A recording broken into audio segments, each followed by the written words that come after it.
Malgré le marasme économique et commercial mondial, le commerce extérieur de la Chine est resté stable en avril, dépassant les attentes du marché.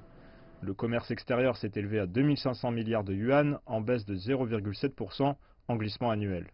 Les exportations ont quant à elles augmenté de 8,2% pour atteindre 1410 milliards de yuan, tandis que les importations ont chuté de 10,2% pour s'établir à 1090 milliards de yuan le mois dernier.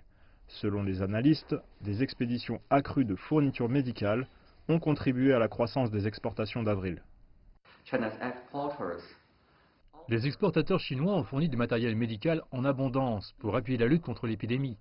Cela contribue à la santé publique et au commerce extérieur de la Chine. Le commerce extérieur a reculé à un rythme beaucoup plus lent en avril, avec 5,7 points de moins qu'au premier trimestre. Les exportations ont connu leur première croissance positive cette année.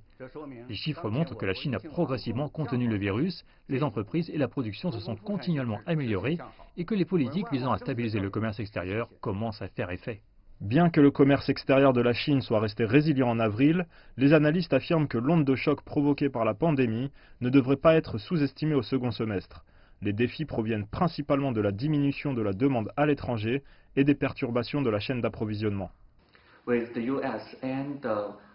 Alors que les États-Unis et l'Europe prévoient de reprendre leurs activités, le commerce extérieur de la Chine devrait se redresser au second semestre cette année, mais des incertitudes subsistent en raison de l'épidémie, des protections commerciales et des résistances politiques.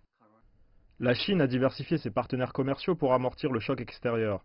Le commerce avec les pays situés le long de la ceinture et la route a surpassé la croissance globale du commerce de 5,8 points de pourcentage au cours des... ce qui représente environ un tiers de la valeur commerciale totale.